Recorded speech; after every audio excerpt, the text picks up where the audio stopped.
All right, I'll be starting in about 4 minutes here, everyone. So just stay tuned.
All right, we're going to go ahead and get started. Good afternoon, everyone.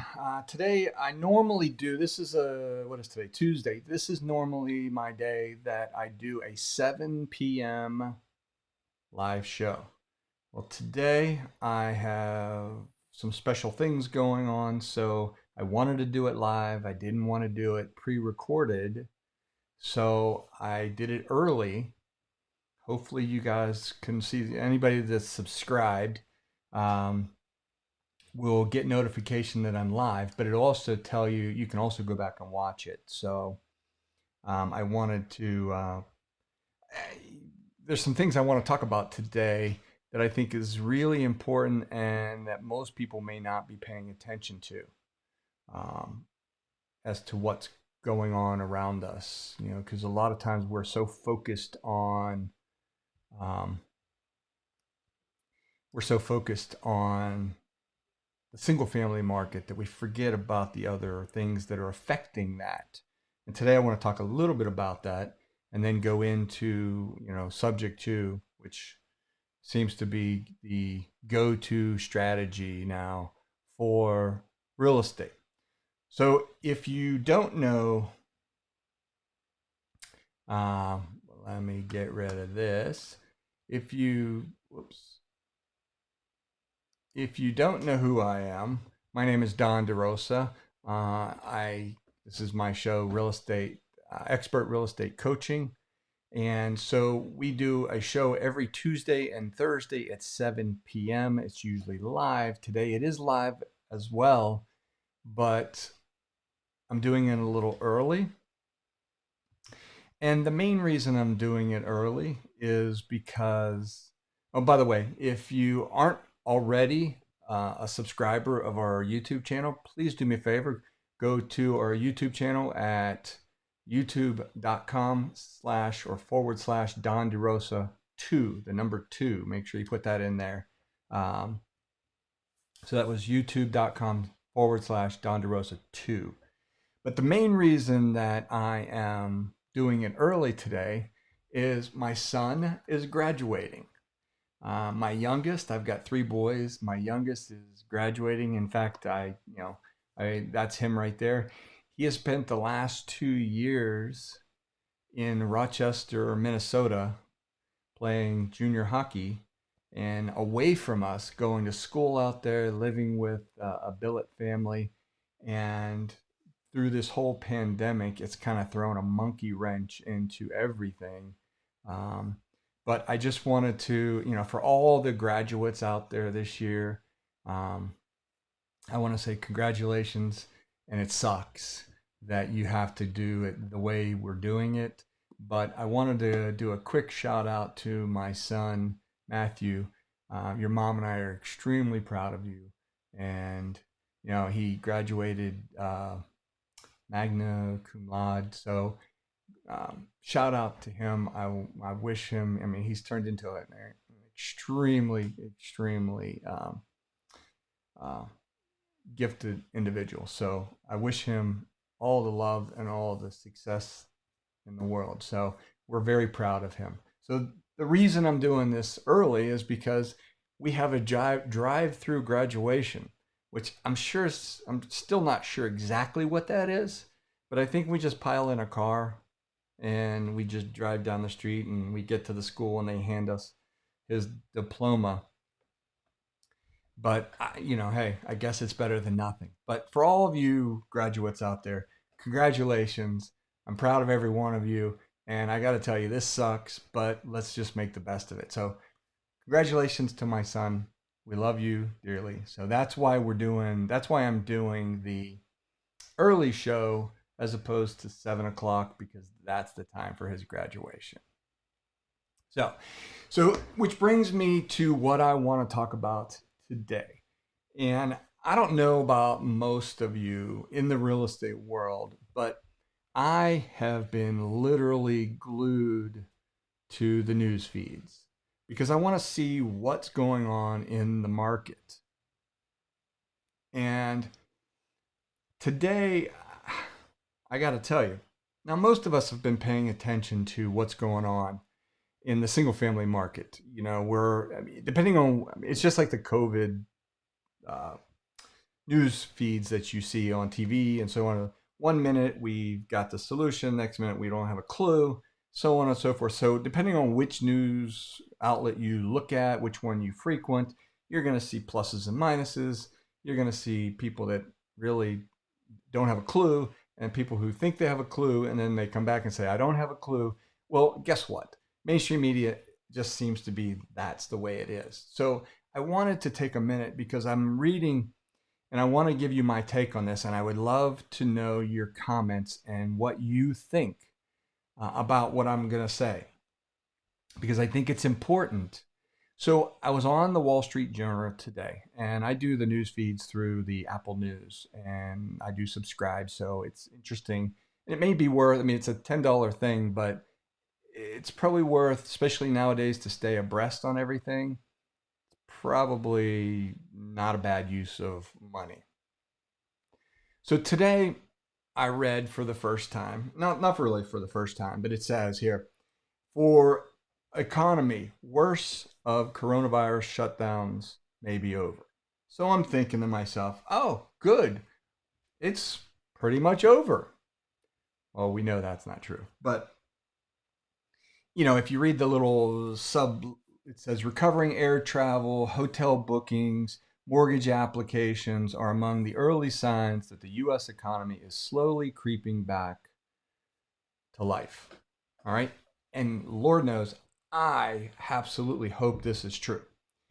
But here's the thing you've got to pay attention to. I kept reading further and further. Now, this is all from the Wall Street Journal. This was all just on their page.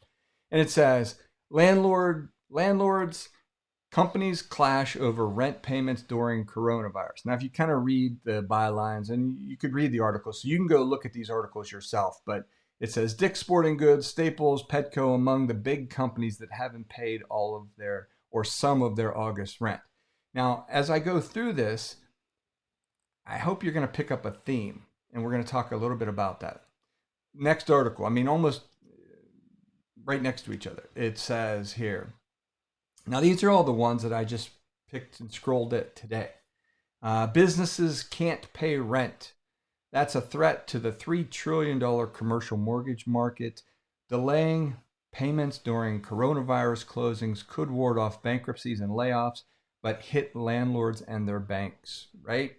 Okay, and next one. Almost, like I said, these were almost side by side, and it all of a sudden hit me. I'm like, holy cow, this is a whole other aspect that people really in our business really don't really talk about much because we're in the single family business, but it's important. It says fixed rent payments could be the latest pandemic victim.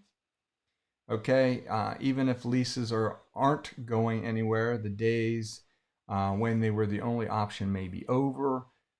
Here's another one: real estate lending funds feeling squeezed by banks and developers. Um, Shares of some commercial mortgage real estate investment trusts trade at prices that indicate investors are concerned. No shit. I mean, sorry, no kidding, right? Retail tenants, landlords clash over proposed pandemic rent clauses. So, what you're finding or what you're seeing in this is you're seeing, here's another: landlords were never meant to get bailout funds. Many got it anyways. Okay, but then you still have dozens of companies like J.C. Penney's. Now I just saw Hertz. All these different companies that are filing for bankruptcy. Dick's Sporting Goods. I don't know if they're filing for bankruptcy. They're having difficulties, according to these articles, paying their monthly mortgage. Some landlords eyeing. So here's the interesting twist. Now, some landlords eyeing tenants with jobs who didn't pay rent. So people were actually using, I guess, tools to find out, hey, did you pay your rent and were you even qualified? Because maybe you don't qualify to get help and you still didn't pay rent. So maybe they're not going to rent to you. So it's an interesting way to look at this. So it says some landlords eyeing tenants with jobs who didn't pay. Building owners start means testing to find out which residents are eligible to miss payments without penalty because of the coronavirus related job loss, right? There's a few more. Real estate investors eye potential bonanza in distress sales. So now we're going to turn the page and go, okay, now we've got real estate investors going, wait a minute, we've got something going on here. We think there's going to be lots of distress sales. The problem I see is, depending on which article, depending on which news outlet, some people say it's great, some people say it's not. So I would love to know what you think in the comments, because, do you think the U.S. economy and the housing market is going to get better or worse? So please let me know in the comments. So here's the last few that I have. U.S. home price growth accelerated in March, but yet April saw the largest dip since 2008. Okay, so, and then you have expect many post-pandemic bankruptcies, says the related company's Stephen Ross. And this was CNBC. So the interesting thing was, today I read all those and it got me thinking, where are we going with this? Where are we headed? And how can we as investors take advantage of what's happening? When I mean take advantage, not take advantage of individuals, but take advantage of the situation, the circumstance that's being presented. Because, we're going to be, so some of you, and again, I would love to know comments, and I would love to know, do you think that it's going to get better quickly? Do you think it's going to get worse?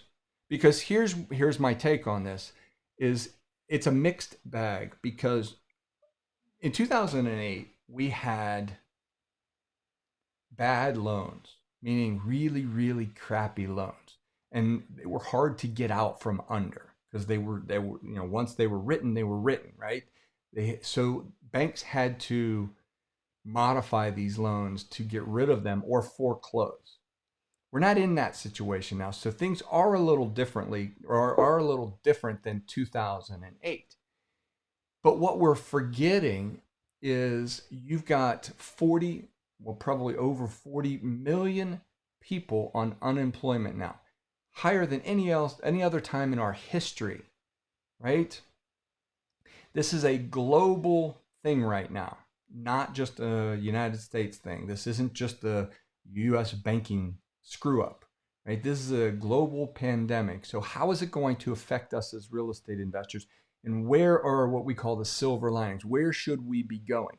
Now, keep one thing in mind, everything you read is all mostly geared towards what I would call retail buying and selling, meaning it's the general consumer, the consumer that goes and gets a loan, that has the mortgage, that pays the traditional interest rates, et cetera, et cetera.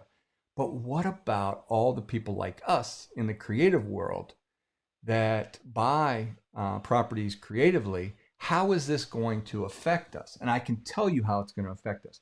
We are going to see, I mean, depending on the expert you talk to, they all say, but they all agree on one thing. Foreclosures are going to be on the rise. People are going to come out of this pandemic. People are going to come out of this no matter what the banks do. People aren't going to be hired back. Businesses are going out of business right now. And what I read yesterday was where people were really focusing on are the malls, the big box stores like the Sears, the J.C. Penney's, the Dick's Sporting Goods, Neiman Marcus, all of these companies that are traditional retail that are what we call anchors to smaller stores in malls, okay, in the retail space. Well, most of us don't really think about that, but it has a very snowball effect. What I mean by that is a lot of these small stores in the mall have lease clauses in there that are written towards the anchors of the mall, meaning if a lot of the anchors leave, they can get out of their lease because they go and they flock to these malls because of those big box anchor stores, right? The ones on the ends that have the big 2, 3, 4-story department stores, right?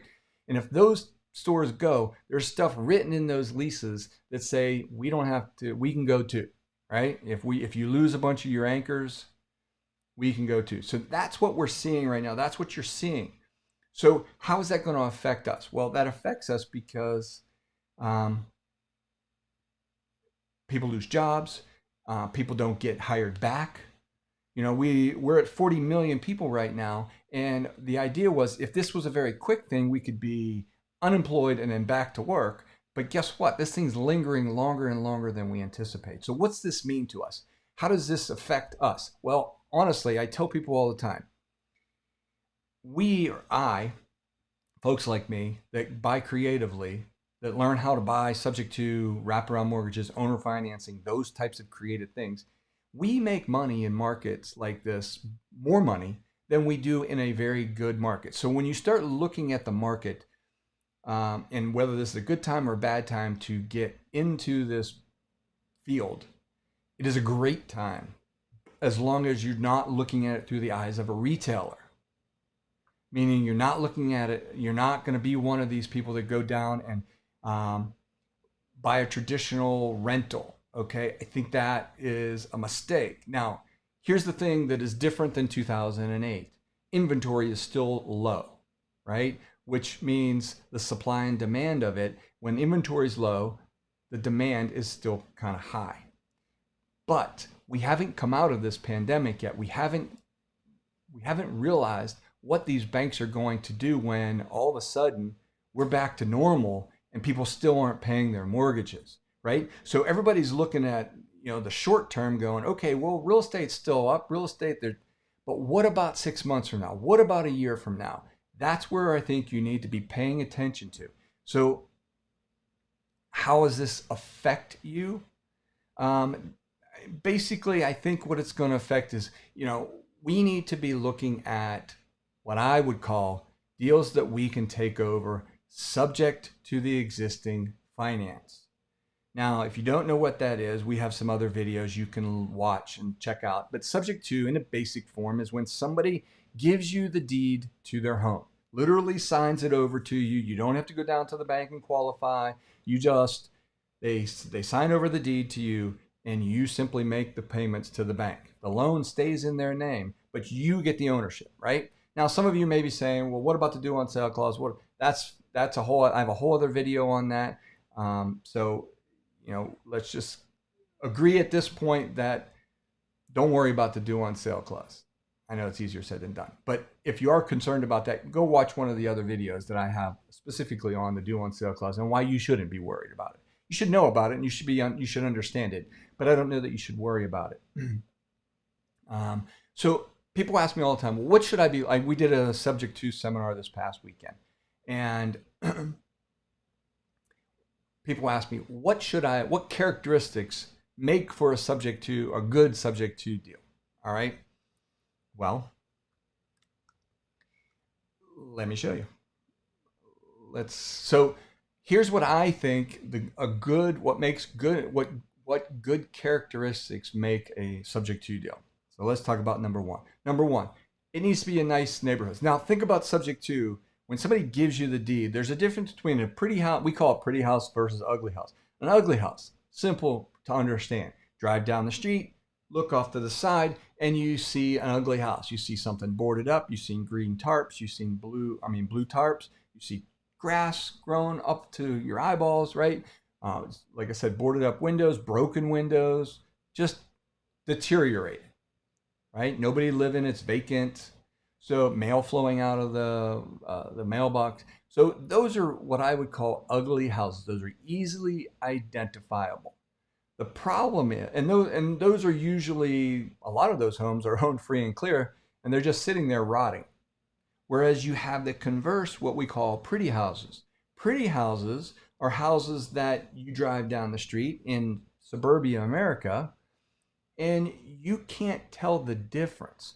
Like, I live in a pretty affluent area. You can drive down my street and not know if a house is in distress because it's a different type of distress, right?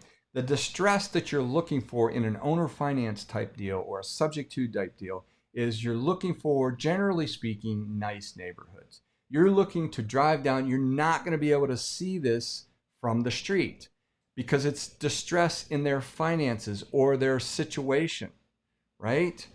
So a characteristic would be you're looking in nice neighborhoods.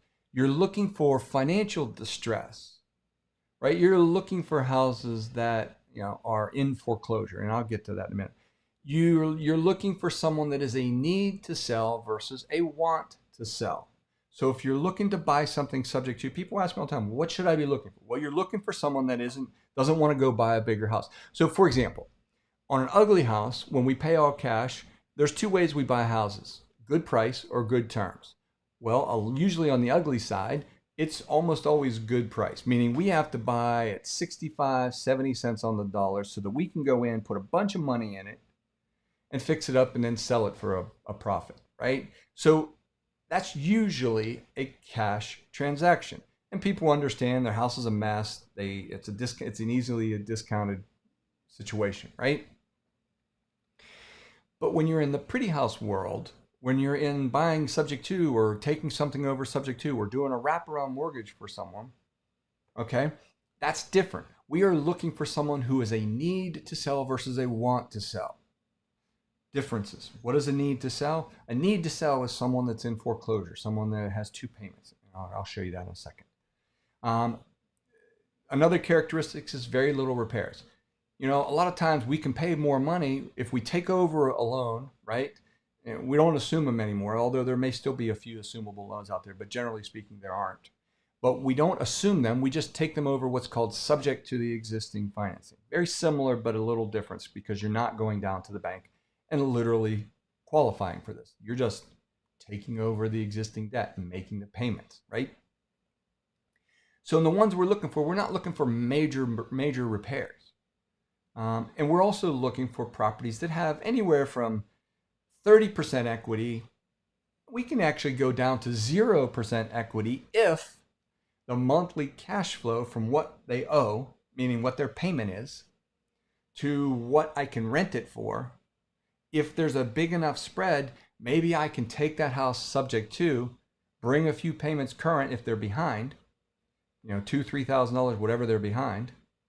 And now, guess what? I've got a rental, built-in rental, that I didn't have to come up with 10, 15, 20% down. I didn't have to go down to the bank and qualify. All I had to do was come up with $5,000 or $6,000 to bring it current, and they take it and give it to me, right? So I can create an enormous, and I can do this 100 times, by the way, with it, because I'm not qualifying. It's not going to go on my credit report.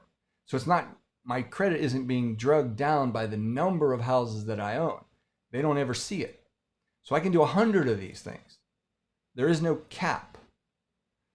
So those are what I would call a good characteristic of those. And then the next question is, what should you be looking for in terms of a typical subject to? Someone that's behind on payments. Okay. Now, I want you to pay attention to this, because look at what I just covered at the beginning of this video. All the articles that are, there's dozens and dozens of articles saying that foreclosures are going to go on the rise. Think about this. We got 40 million people unemployed. You're going to have people that are behind on payments. You're going to have people that are in foreclosure or have filed bankruptcy. We've got the increase in bankruptcy is already up tenfold from where it was a year ago, right? Job loss, pay cut, relocation. Aren't we seeing that in spades right now because of all this? Houses need repairs. With no income, with people not having income or not being able to afford stuff, guess what happens to home maintenance? Home maintenance takes a back seat. So people tend not to do the minor stuff. So gutters start to clog up, rotten wood starts to get worse, grass starts to, water intrusion makes a lot of damage very quickly. So people that aren't taking care of their properties because they don't have the money, their repairs stack up pretty quick. All right, divorce and estate sales. Now, obviously, we've had, I guess in the U.S., we're kind of bordering on the 100,000 deaths so far. Okay, who knows where that's going to go? But we've had the stay in place or shelter in place. Divorce, I don't know about filings, but divorce inquiries are up 200%. All right, I guess people are tired of being around each other, right? It's bad enough when they could go. Now they're home stuck with that person, right? So divorce inquiries are up. Tired landlords. I just read another dozen articles today, and one of them was that you have Airbnbs, vacation rentals, right? You have people that are willing to sell these things now because here's the problem. They paid too much for these because of the potential of income, because they rent by the day and the income was really good and it was significant. So that allowed them on paper to pay more, even though me as an individual, what I teach across the board is don't ever buy anything that you can't put a single family tenant in there and cash flow it. If you have to put an Airbnb tenant in there or a vacation tenant in there to make your monthly nut, then guess what? You shouldn't be buying that property. Now, people disagreed with me a year ago, 2 years ago, when all this stuff started happening. But now look, you got people in droves that can't afford these properties because people aren't spending money. And the government changed the rules literally overnight. Right? So you've got people, you've got the tired landlords, or you've got the distressed landlords now. You've got tenants that aren't paying and landlords that became landlords by accident. Maybe they moved out and wanted to sell, didn't sell it, so they said, I'll just rent it. Well, now, tenants aren't paying, and now they're distressed. Now they're stuck. People that have 2 mortgages, people that are expired listings. And you don't see too much expired listings now simply because inventory is low. If your house is ready and priced right, it will sell. But again, that's about to change. And then extended illness, right? These are all reasons that you should be looking for to get information or to get to be buying subject to. Now, I would love to know what your opinion is. So I just wanted to take a few minutes. I'm not going to spend a whole lot more time on this. I only wanted to spend about 30 minutes on this, but I wanted to tell you what characteristics you should be looking for and what other things that kind of play into a subject to role. So if you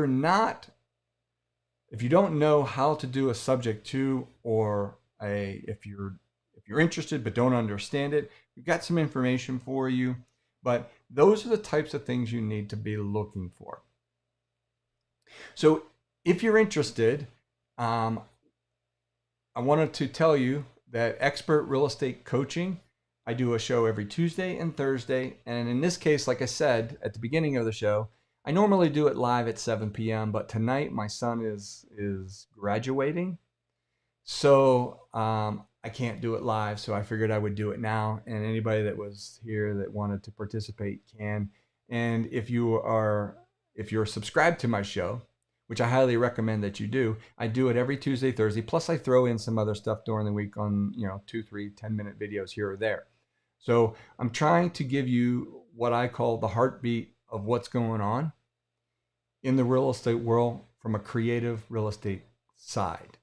So if you're interested, please think about liking and subscribing and sharing and hitting the notification bell so that when I do online stuff like this, you'll get notified. We had a bunch of people jump on. So go to youtube.com/Don DeRosa2. That's Don DeRosa2.